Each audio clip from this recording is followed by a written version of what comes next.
Taxes are probably the last thing you want to worry about right now, right? It's December. But with the way 2020 is going, you do not want to wait until next April to start worrying about your taxes. So today we're going to go over a quick rundown of what you can do over the next month in order to get your taxes 90% of the way to being ready for tax season.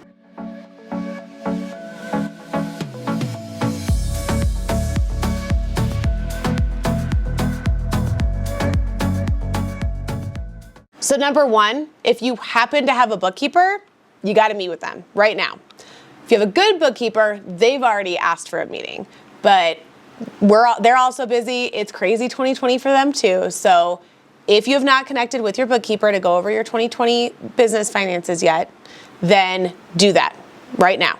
Email them, call them, whatever you need to do, but get in contact with them and let's get that ball rolling. So the second thing I need you guys to do is update your mileage log. Yeah, I know for some of you, you haven't looked at your mileage log since January. I'm talking to my husband, he's the worst. But you guys gotta remember that your mileage, you guys, every mile you drive for your business in 2020 is worth 57.5 cents a mile.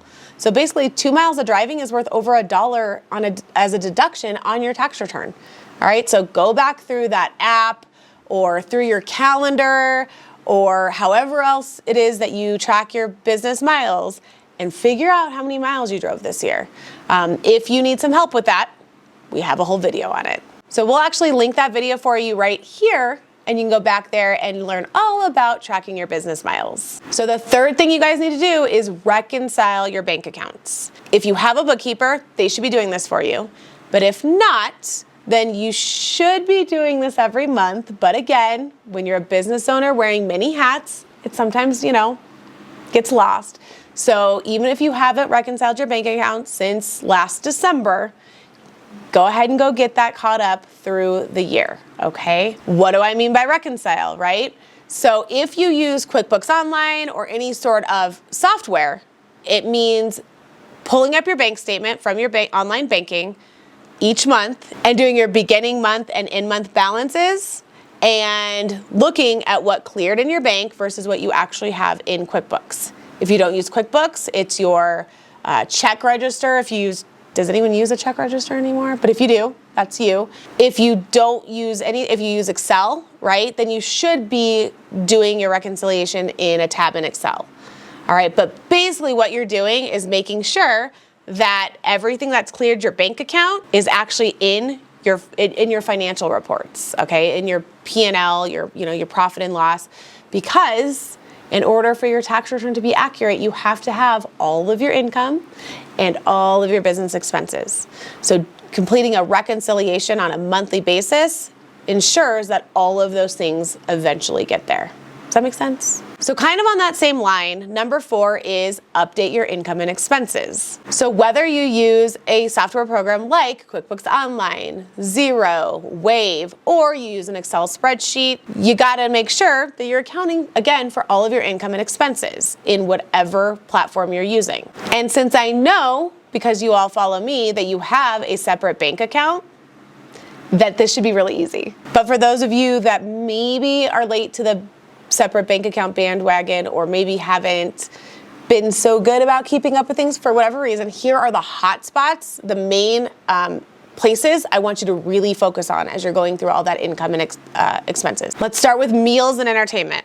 Okay, so first of all, entertainment, meaning sporting tickets, green fees. Does anyone Topgolf? I'm terrible at it, but I love it. Those things are entertainment and they're not deductible anymore. They haven't been deductible since the Tax Cuts and Jobs Act of 2018. So if you're still paying for those types of expenses out of your business account, that's fine, but you need to make sure they're all in a separate account called entertainment so that your tax accountant knows that they're not a tax deduction. Meals also need to be separated into their own line item, and I'm talking meals meaning meetings with clients, meetings with vendors, maybe when you bring food in for your team because it's tax day and you're working hard, or any other reason to go out and get food, okay? All of those meals are only deductible at 50%. So again, your tax preparer, or you if you self-prepare, need to know that meals line is its own item because it's taxed differently than the rest of your business expenses. All right, and for those of you that commingled your funds, meaning you used your bank account to pay for personal things or vice versa, there's a way to handle that. So if you paid out-of-pocket expenses, meaning you had business expenses that you paid out of your personal account,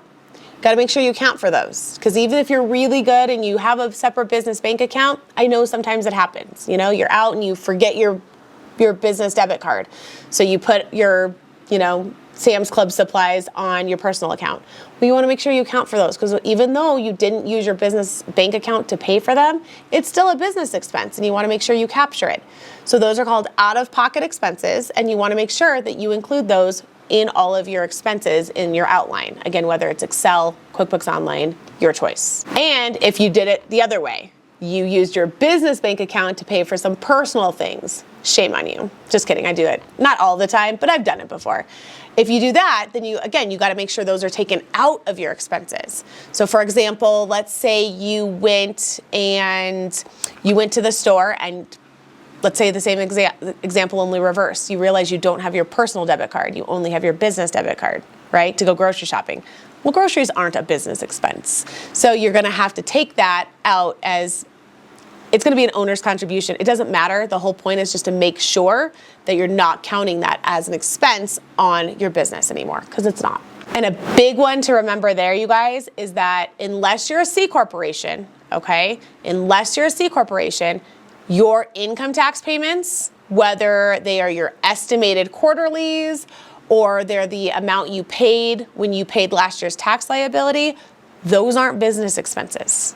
Even if you pay them out of your business account, which is, again, totally fine, but they're not a business expense. So they need to come off of your expense spreadsheet. So number 5, if you had any change in your ownership or your business structure, first of all, you probably should have been talking to your accountant when you did that. But again, we're all learning. And if you didn't, then you do need to make sure you let your accountant know about that change.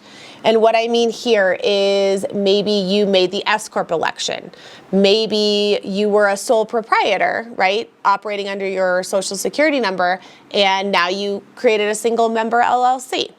Maybe you got a partner and now you're a partnership. Whatever it is, if your business entity, your business structure changed in any way, you got to let your accountant know because that is going to change how it could actually add a whole nother tax return actually. So make sure that they know what's going on.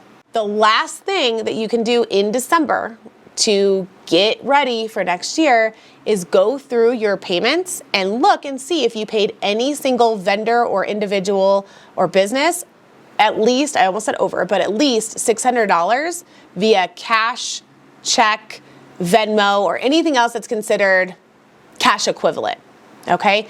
Because, you guys, if any vendor or any business, any individual who you pay $600 or more in a year via cash or cash equivalent, being cash, check, or Venmo, you have to issue a 1099 to them. Okay, and you actually have to issue those 1099s in January. So you don't get till April to do that. All right, so go ahead and start looking at that list now because you want to know how many you're going to have to issue. And for all of those vendors, there's a good chance that you didn't or maybe you forgot to collect what's called a W-9.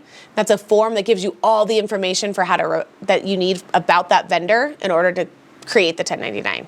So it's their name, their address, their social security, or their FEIN. You're going to need all that information to issue their 1099 NEC. If that sounds different, it is. It's called non-employee compensation, brand new form. Don't worry about it. But the whole point is you're going to have to issue it. All right. The exceptions to this, not the exceptions, but we said cash or cash equivalent. So if you paid them by credit card, you don't need to do a 1099. If you paid them by PayPal, you don't need to because PayPal and credit cards have their own special rules. All right, unless you pay someone over like $10,000, don't have to worry about it. All right, so that's it. That's all I got. If you guys have any questions about what we talked about today, go ahead and leave a comment below. And then I highly, highly suggest you head on over to our Facebook community, Money, Taxes, and Finance for Small Business, because these topics are what we talk about on a regular basis and have live trainings on every week. You can access that group by clicking the link in the description box. Thanks for watching.